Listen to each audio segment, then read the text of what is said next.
second of this. TCW Universe, I'm going to be hanging out with you in the chat. Let's enjoy it together. Take it away.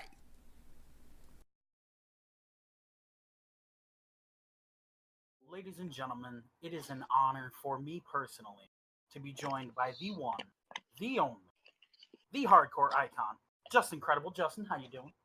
Good. How you guys doing? Man, you know, we've kind of spoke a little bit, got some interesting questions here. We'll start it off a little more chill, get into some of the little more interesting questions. One question, it's a two-parter that I've gotten a couple of people have asked. First part, what is the most disgusting thing that you've ever had to eat on the road? Second part, what is your favorite thing to eat on the road? Oh God, disgusting. That's a good question because I've never eaten on the road that would qualify as like, oh, so they say, put it this way, it wasn't so bad that I wouldn't remember it. Some of the best thing I've eaten on the road is when we go to Miami, Florida. It's this place. I don't even remember the name of it, but me, Dreamer, Raven, everybody, Van Dam, Sabu, we'd all go. It was a drive-through, mind you, sushi house. So it was literally on the way to the arena in Miami, or no, in Fort Lauderdale, but we'd travel through Miami to get Lauderdale. And that's where it was heavenly. Amazing sushi. Speaking of which, driving through just different places, who were the guys? Like, I've heard a lot of stories that a lot of guys just have a core group that they always travel with, that they're always doing everything with. Who was your core group of guys? My core group, first and foremost, Scott Hall, Paul Levesque, and Sean Waltman, and Shawn Michaels. But his was only after he won the belt. Vince McMahon pretty much assigned him to me, where literally Tim White, the referee, the guy, if you watch the Andre documentary, the guy that used to drive Andre around, wonderful guy, wonderful referee, and Arnold Skoland, which was the gentleman, Arnold was Bob Backlund's manager back in the day. He was the money guy. He collected the money every night from the box office. Then there was Sean and myself in the back seat.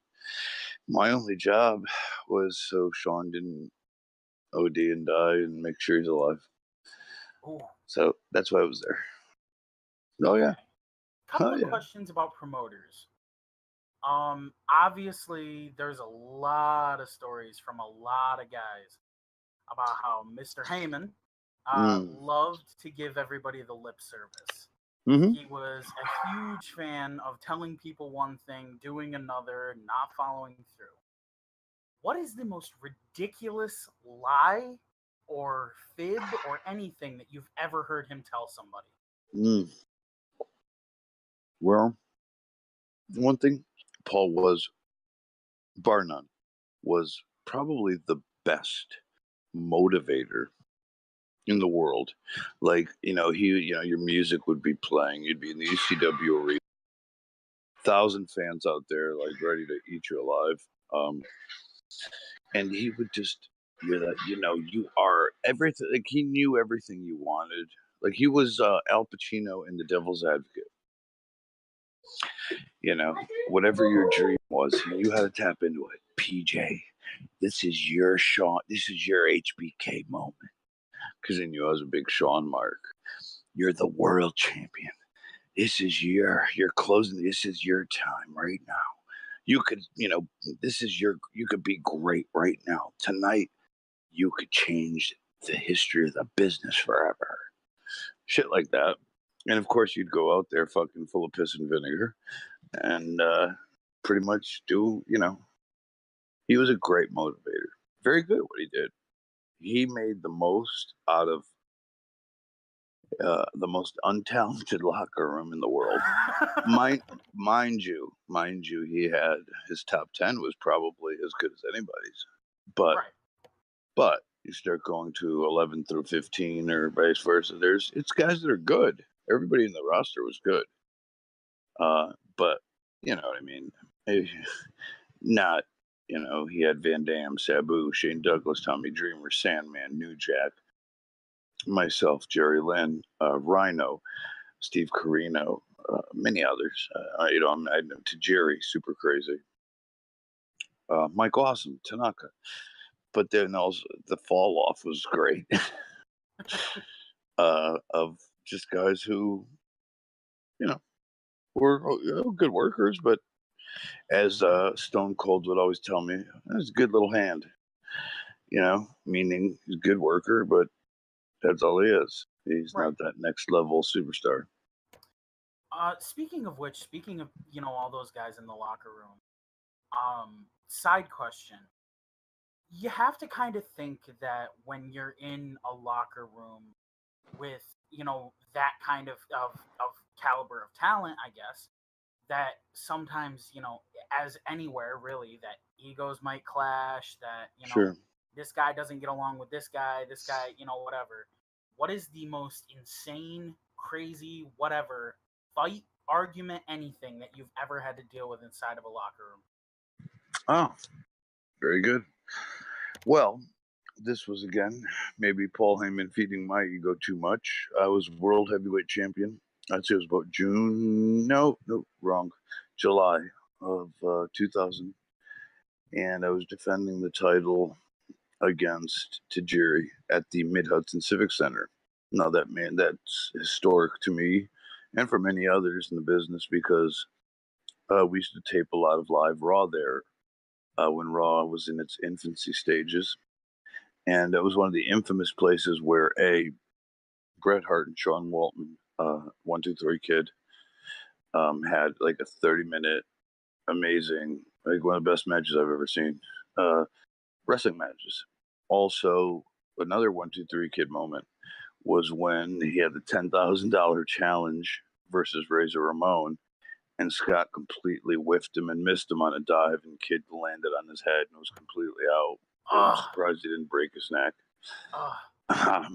So yeah, it meant that building was very special. So I was wrestling Tajiri, and towards the end of the match, everything's going great, and he kicked me really hard and right side the face, knocked me out, and we were near the ropes, and he goes for the cover, hooks the leg, but he hooks it tight, like I'm barely with it, right?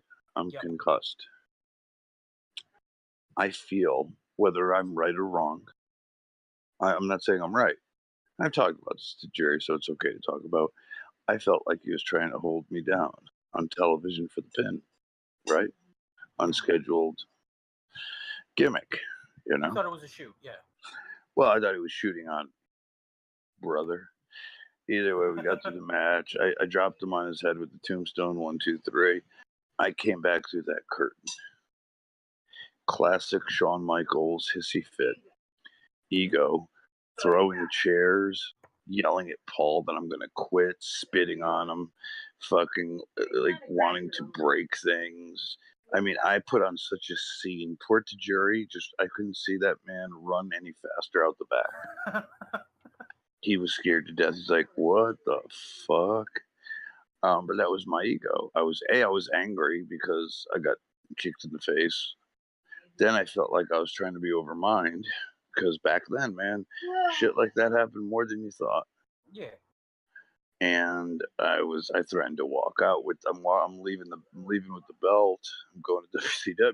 Yeah, I'll Medusa, drop the belt in the trash on TV. Yep. But of course, 30 minutes later, I was crying in Paul's arms like the pussy that I am. So, yeah, that's life. Speaking of incidents, and I'll describe this because I mean, some of our crowd is a little younger; they might not know exactly what it is.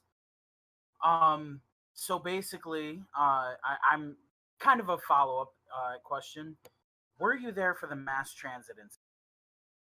And I'll follow up and explain to a lot of kids is this 17-year-old kid who definitely did not look 17 years old, decided to jump in the ring with New Jack and got his fucking ass kicked. He was stabbed and shit. He was bleeding all over the place. So, question was, were you there for that? What the hell was going on in the back after all that went on? What was going on during all that? because I never knew. Well, I was not there. I wasn't with the company yet. But look, I've never purposefully hurt anybody in the ring. That's just me. I wasn't trained that way. Just not my style. I don't like hurting people outside the ring, but inside the ring, especially, that's not. You don't do that. That being said, Jack, he loves to play the villain. He's a sweetheart of a guy. He was egged on, I think, a lot of the night. Everybody could see right through this kid. Oh yeah. He wasn't trained. He wasn't saying, he wasn't who he said he was. Well, I think he had said that. I can't remember exactly who he had said had trained him, but somebody Killer co-signed. Kowalski. Yeah, Killer Kowalski. Yeah, somebody and that's co-signed, and I it was like, wow, this dude doesn't look like anything. You know what I mean? Well, I mean, you got a Killer Kowalski put out Hunter, China, many others. John Cronus. More than that, I mean, there's so many WWE guys he did. Yeah, Cronus is dead. That being said, that I think a lot of people were egging him on to do it. I don't think Jack or nobody wanted it. Would have imagined. Shit gets out of hand sometimes. Of course. And that's what was, dude. You ever watch jobbers' faces in the '90s, like when they announce your name? Like your name is Frank Smith from Pittsburgh, Pennsylvania, and you have that fear of God look in your face. Sure as shit. Yeah, because back then it wasn't such a work, and you knew they were coming down that aisle, and you're getting beat up for real. Yeah, they knew that their job was to get the ever-loving shit kicked you were gonna get killed, and that's why it was always like you could watch the old PJ Walker matches, and here versus Yokozuna, here is PJ Walker, and I would be like, you could just caption that shit.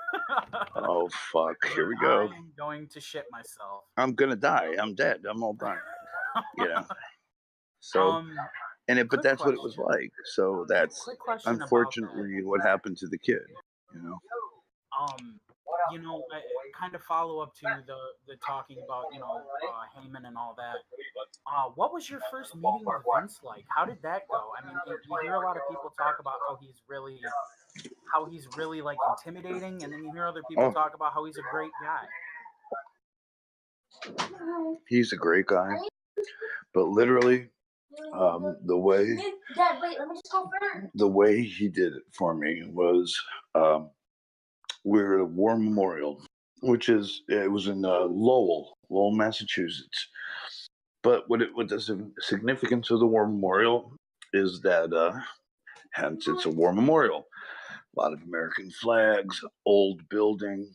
They were used as fallout shelters back in World War II era, where everybody thought the bomb was coming. Sure. He took me out to a balcony, me and him, and he's big and he's scary just because he's the boss.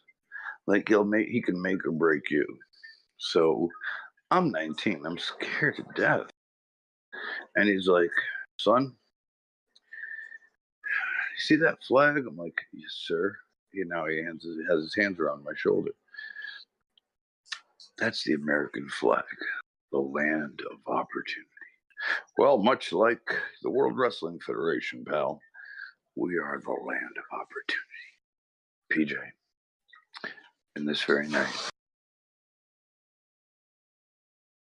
And what the hell do you say to that? What do you say to that?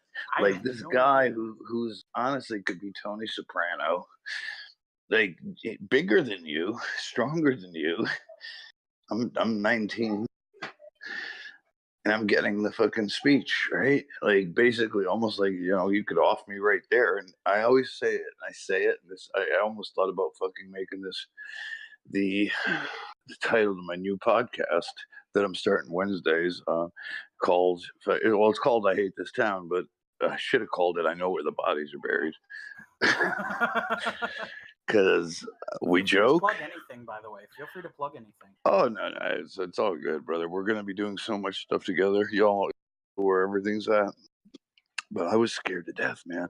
Because, dude, Vince really, Back in the mid 80s, a lot of shadiness, a lot of shade. A lot of shade.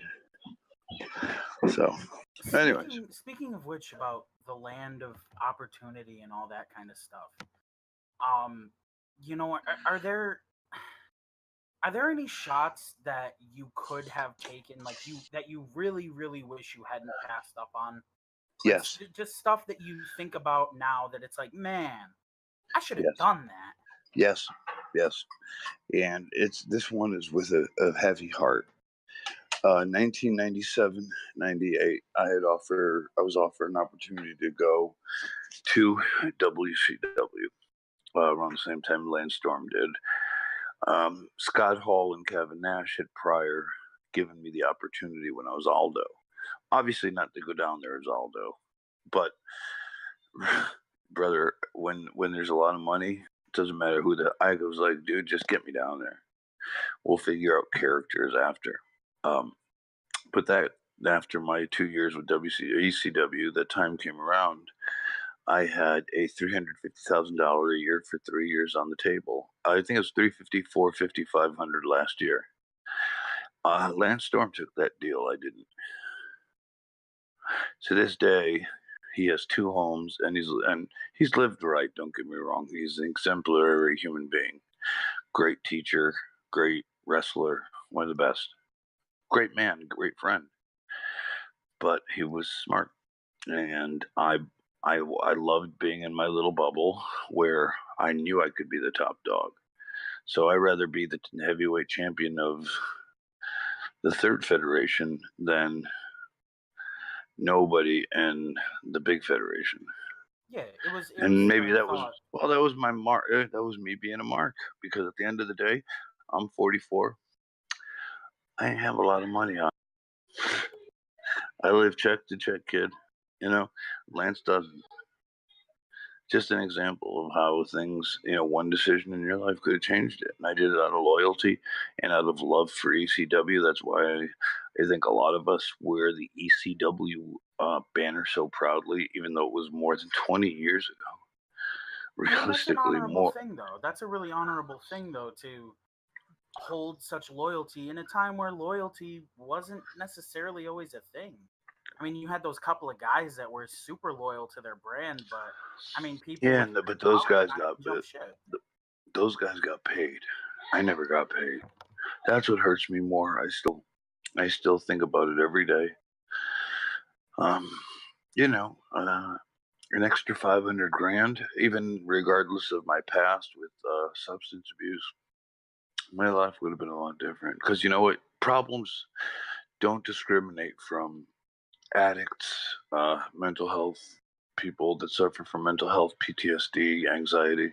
It's all very real, very serious, and I empathize because I'm part of them.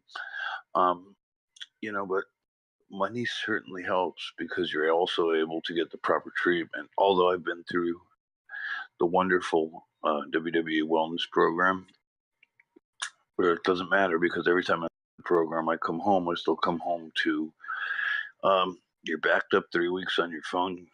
Even though you're not healthy enough, get the fuck out there and wrestle. Yeah. When that's the last thing I want to do. I mean, hey, man, welcome to America. That's not just my story. You could translate it towards a lot of people outside of pro wrestling, but that's the pro wrestling version of it. It's that's why. Because you hear a lot of stories about guys who used to work, super hard, who are kind of in the same situation, which sucks. But I don't know. I've the DDP Yoga thing. That's a craze that's going on right now. Like, you see a ton of guys doing that, and they're in amazing shape. Look, I would never think it's great. That would work out. It's an amazing program. Dallas and I talk.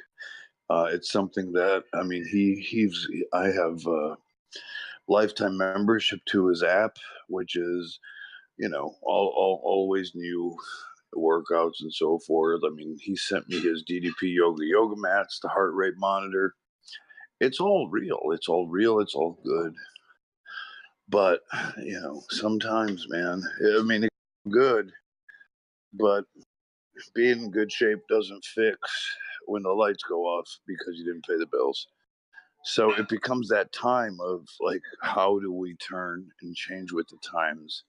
How do we monetize it to the best of our ability? Pro wrestling tees is one of them. But even that, there are so many challengers and so many people out there, over 10,000 wrestlers, men and women, you know, doing the same thing. So it's very hard to distinguish oneself. That's why I was so excited to do TCW, because I find that the wave of the future, and ways of not only having fun, and I love doing what I do, anything with professional wrestling, but a way to get my word out there, a way to monetize it so where, hey, anybody that buys a TCW shirt, that means they have something at stake. They're part of that community. Mhm. So, just trying to, I think that's where the fans what the fans want is that interaction. It's like, let's bring them in as close as we can to Right. what we do, and be a Definitely. part of it because then they will in turn be more passionate, So that's my hope, my real hope. Oh, that's definitely very appreciated. Like we can't stress enough how much those words mean. No, Um, but it's all real because as much as the opportunity is for you, the opportunity is for all of us. You know, we're all fit. If you win, I win. If I win, you win. So let's all we're the creators now to make a new, the next 20 years, right? yeah, definitely. So it's hopefully I could do that, and hopefully you and I could do that together, all of us, and have fun. What a concept! This stuff's supposed to be fun. Yeah, dude. Great time. Yeah, Follow up question though. sure, sir. Of course. With that question about regrets, we'll turn around and kind of flip it on another side. Are there any disputes that you've had with somebody or anything like that you now turn around and look at later in the future and think like, man, that wasn't really the hill to die on. Like I should have just let that slip off my back. Do you have any Um, of those? Sometimes, nothing very recent that I would remember, but yes, I do. Just what happened last night. I know he's not necessarily a big player in what you and I are doing here with TCW, but in the life of this documentary and in the music business, I overreacted to merchandise. And you always hear like how your favorite bands break up over percentages on merch and silly stuff. But it reared its ugly head for the first time in my life. So yeah, you do. You have to sometimes step back and to realize, maybe this isn't the best way to go about it.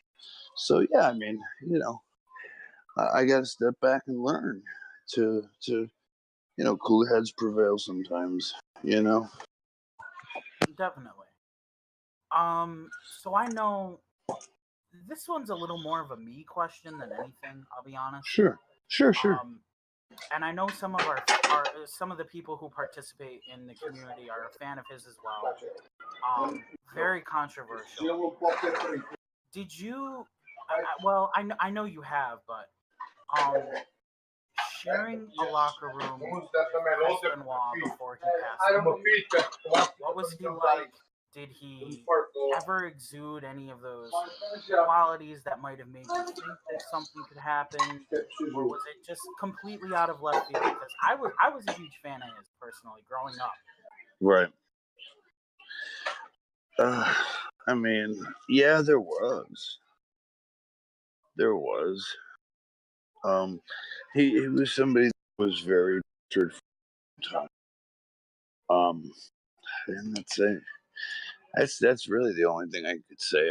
I hate to talk about people that aren't here, but yeah, man, I think that is something that was it was a long time coming. He was a mess. He was a mess, and the signs were there a long time. You know. Okay, follow up question about something that could be a little more lighthearted and kind of funny. Everybody is fucking obsessed with Tales from Wrestler's Court. Please, Right. if I can get at least one story out of Wrestler's Court, I will be satisfied with this interview. Okay. Well, I'll give you my own. I'll give you my own. One night, um, and I know I'll try to do this as quickly and painless as possible, but there's a lot of moving You're fine. parts. I want to hear it. I want to hear it. Okay. Well, me, Kevin, Shawn Michaels, Sean Waltman, Razor Ramon, and Hunter Hearst Helmsley, we flew into Montreal. Started the tour. Thursday was Ottawa, which is 3 hours from Montreal, but we flew into Montreal. And this is legit, the only place in Montreal by the airport, because Montreal's a huge, gorgeous city, but by the airport, it's very scarce. The only place to get a real steak, because wrestlers like to eat good, healthy, like steak and like steak and rice or something like that. It was this gentleman's club. So we land in Montreal. We have to be 3 hours away in Ottawa for 7 p.m., 8 p.m. show. Well, we get to the club, Razor, Sean, Hunter, we're all woo, Kev, we're having fun. Let's have a shot or two with the steaks, to help wash down the beer. Mind you, we're still driving 180 miles, and it was snowing in Ontario at the time, and I have to be on 7:30, it was 8 o'clock show, so let's just say that. Well, we don't leave anywhere near the strip club till 5 p.m. Well, everybody else is like, fuck it, puss. We're all on last. There ain't gonna be no show if like Hunter, Sean, Kevin, Razor, Hunt, But guess what? Hi, I'm opening match, and I might be fired if I'm not there. So anyways, this is before cell phones were prevalent. We're starting to, and all we have are booking sheets with numbers, one number to this said arena. And this arena was, again, in Ottawa, Ontario. Nope, I'm fucking lying. Wow, Quebec City. Quebec City's the one. So they speak French. It's horrible. It's like, yeah, can we talk to anybody from, and this is a random number, like, that's probably listed. Can we talk to anybody from WWF production? And we're on payphones, not even driving, making these calls because it's his 95. Finally, we get Jack Lanza on the phone. Where the hell are you? Justin or PJ Aldo's going on in 20 minutes. Just say, Jack, hit the music. He's dressing. He'll be there. And we're going back to Wrestler's Court now. But I get there literally barely strapping on the mask, the boots. My music is playing. I'm wrestling Quang, who was AKA Savio Vega. Great wrestler, by the way. So all I notice is I get in the ring. I'm trying to mouth "I'm sorry" to him. I have no idea what's going on, who's going to win, what we're going to do. And I start to notice towards the locker room area, the curtain, that there's about 10 wrestlers out there all peeking. And one of them's about 6'10" with red hair. Needless to say, Savio purposefully chopped me 10 times as hard as he could in a row, each time looking to the guys at the entranceway. Basically, he smartened everybody up and said, I'm going to beat the shit out of him. And kept going at it. And everybody's like, oh, everybody in the back, one more time. Like the fans could see it, but he could and I could. So boom, they were egging him on. So then Yokozuna, as I'm coming through, chest is all bloody, but it was a hell of a match. Undertaker and Yoko make me sit down in the room with everybody around, seated around, and I got to sit in the middle, like the guy with the dunce cap on. Oh. And I was asked, so, Mr. Polacco, what were you thinking? Blah, blah, blah. And, putting all, basically saying, he kind of put us all out there and we'd have to all change our shit because of you if you were late. and I was banished, and I had to do some like ridiculous shit for a couple of weeks before I was excused. But they were very fair, and it was done very lighthearted. But yeah, that was my version of wrestler's court that had happened to me. Oh my god. Yeah, I mean, it's it was a way of us to honor and respect the business. Like, we didn't let them take care of it. They policed themselves. We policed ourselves, regardless. So I mean, in terms of that, stuff like that where it's like people stay out, they party super late, all that kind of shit. How often does that happen where people run late to events and shit like that? I'm sure it happened back then a lot more than it does now, Oh yeah, just with it how happened a strict lot. everything is. But Yeah, no, it happened a lot, but it happened a lot mostly because we were on the road so darn much. It doesn't happen. I mean, these kids not like that. They have it made. They wrestle Thursday, Friday, Saturday, Sunday, and well, it depends. Now they don't go on the road Friday, depending on like it's basically 4 days on, 3 days off, depending if you're on SmackDown or Raw. So it's 4 on, 3 off. But that's pretty reasonable, dude. I could do 4 days, 3 days off. You know, um, but back then it was 20 days on, 30 days off, or sometimes 30 days straight. So it was just very different, very different. But everybody was cool, and they also wanted not even to rib you. They wanted to check your attitude, like if you got too upset at the way they were treating you, like, or you know what I mean. You always had to be chipper and smile and okay, I'm sorry, That's what you had to definitely, do. That's what you had to do. Yeah. um, which how do I want to? When the invasion happened Yes. and the alliance was a thing, in your personal opinion, because I mean, it's generally looked at by people as one of those less successful angles that really could have went a lot better, but just didn't. Hmm. In your opinion, your personal opinion, what made that go wrong? What was the issue with it? Because it had the opportunity to be the biggest thing that has Oh ever yeah. happened. No, yeah. Look, dude, I was in the ring for one of the segments where it did happen. You can you'll go back and recall it on the network. I forget. It happened with like me. It was me, Dreamer, Lance, the Dudleys, RVD, something like that. It was very well known group of ECW guys um, in the ring doing a match against one another, but it wasn't being acknowledged as such.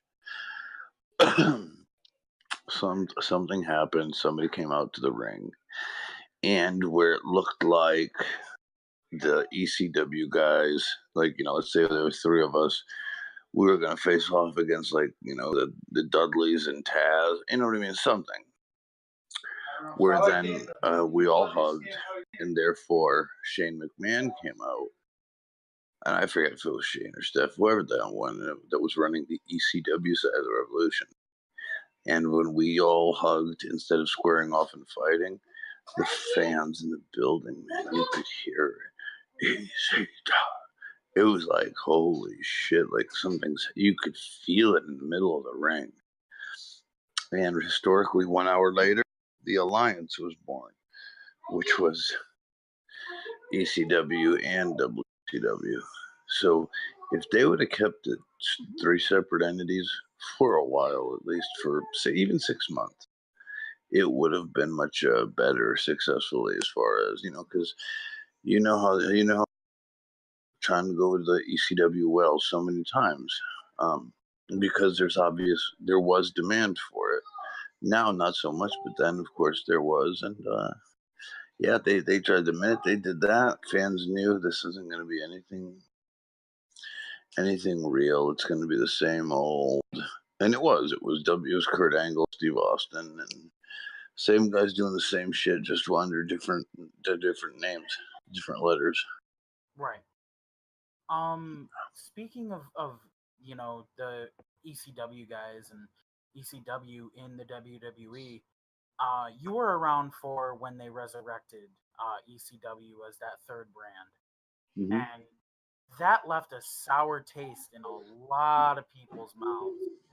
Um, do you take me in a little bit? If I mean, I don't know how much knowledge you have towards what their thought process was, but take me in the back a little bit and walk me through like what were people thinking? Like I know they were on the Sci-Fi Network and everything, but like, did they really think that toning down what ECW always was ever gonna get over with people?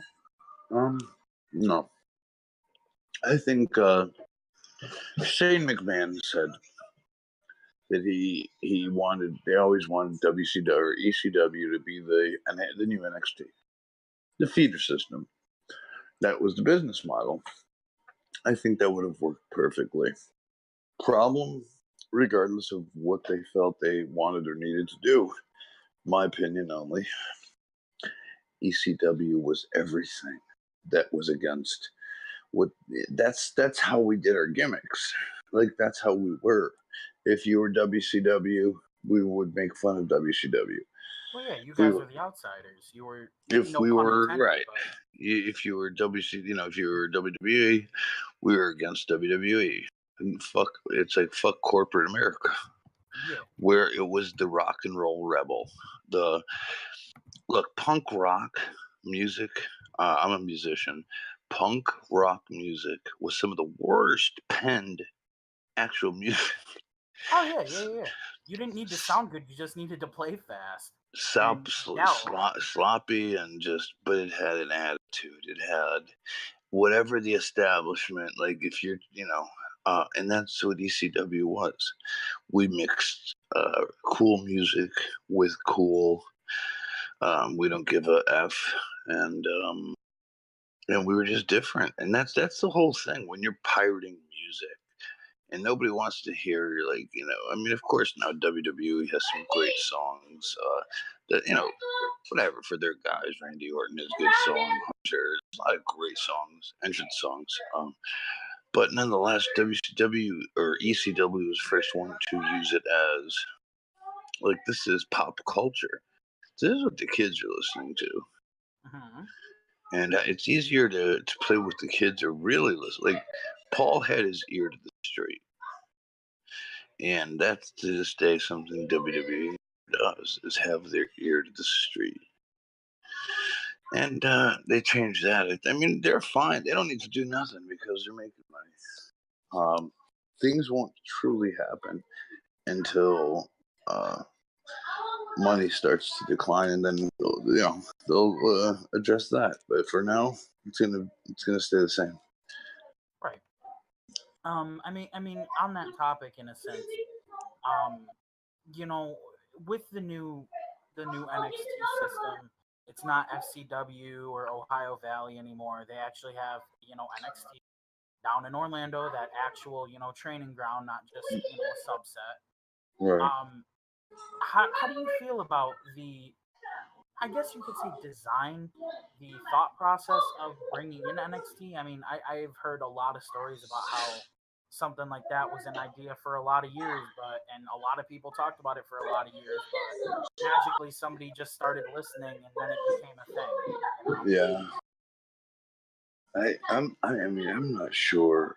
I know Hunter is smart enough to and even like I think people think Paul has a lot more stroke than he does, and people would say, "Are you nuts?" That's Stephanie McMahon's husband, dude. Um, but it's when you're dealing with directors, I think it becomes way bigger than an angle. Um, you're thinking of romancing sponsor. I mean, it's a whole different deal. You're worried about licensing, promoting, commercializing, branding. It's just sometimes what the mark thinks is insignificant. And Mark being myself too, I'm a fan.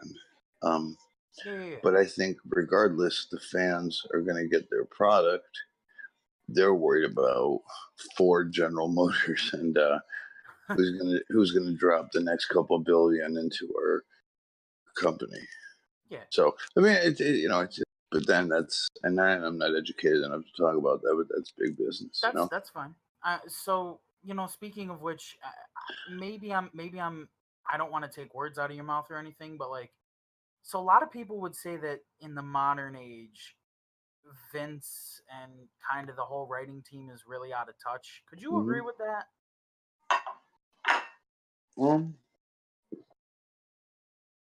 Yes, I do. They need to. They're so. If you really look back historically through months and months of storylines, especially leading into big shows, big moments, WrestleMania moments, Royal Rumble moments, there really is a lack of. They're playing it as safe as they can, which, from a business point of view for them, when they're playing it this safe, that's when they're making money. When they're in their oh shit mode, that's when they start doing the Attitude Era and other stuff. I personally don't see things change a while. I think. I'm happy for the business as far as I know we'll have quality. I mean, dude, you really can't complain these days. I mean, if you want to complain about pay-per-views, watch some of the stuff they did in the '80s compared to what these girls and guys are doing today. Wow. Me as a fan, I think the quality of the matches is amazing.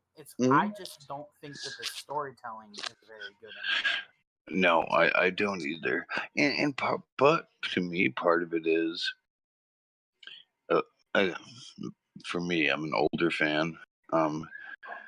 You know who's on, and who, right off the top of your head, who would you argue that you think would draw money against John Cena coming out of it right now? 5 seconds. Coming out of where, you said? Any group, any worldwide group. Other than like a niche Japan guy, like a good, other than a New Japan guy. Other than like Kenny Omega or something. Yeah, you knew my ass was gonna say fucking Kenny Omega. You knew it. I'm just saying, but who would you put him with, right? It's a lot who would hard. I put John Cena with? Cody Rhodes could probably draw some money. Vince would never do. It would, yes, I agree with you, but he would never do it because then he's putting them over. Yeah. And then they'll bring in the Nakamura's and slow burn, so to speak. Even though Shinsuke is great, it's hard, And in Vince McMahon's mind, he doesn't believe that the Japanese will draw as much as the Americans. That's just the way it is. That's his belief. He might be right, at the end of the day, and I disagree because we've become a globalized culture. Well, I'm talking racial and everything. We're really trying to become a globalized culture, but still, for American fans, it's like it becomes that black and white heel. And I don't mean black or white. I mean like that. I'm a bad guy. I'm a definite bad guy, and I'm coming to destroy everything about you, John Cena. And however you want to present that bad guy who wants nothing else but to obliterate you. Maybe you took his bike when he was 11, But sometimes, we need some simple shit because the complex shit ain't going to happen anytime soon. WWE doesn't need it. They're going to keep that stuff safe.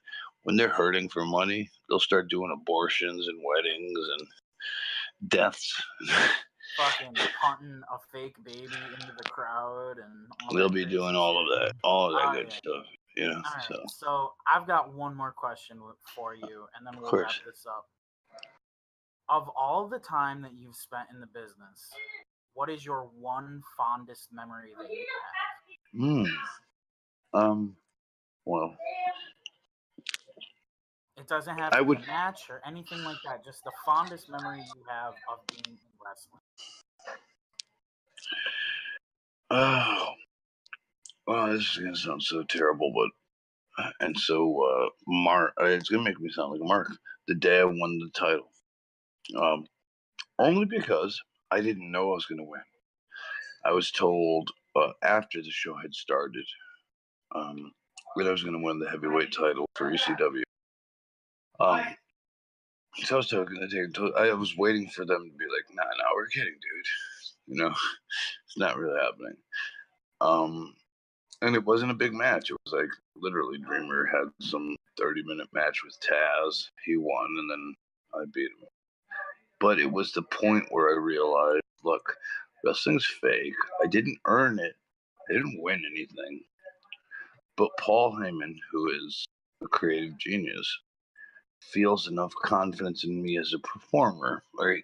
Like I'm competent enough to take that spot and to headline, the rest of the year. And I did. I finished out since I won the title. I had the year where they went out of business, which could be another catch-22. But the way the year went out of business, I headlined every single pay-per-view.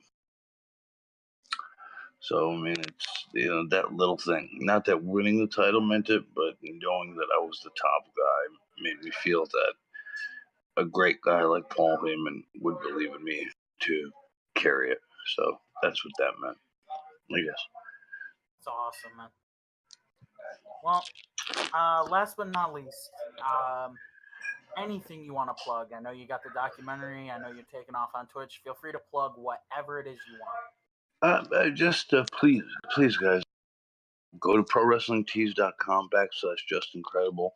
Get the new TCW shirt. I'm very, very proud of that with me and myself and these gentlemen. Go on Twitter at PJ Polacco. All throughout social media, the same handle. And on my Twitch community, it's Just Incredible 1. So please check me out. And that's it. Look forward to being a part of this wonderful thing you guys got.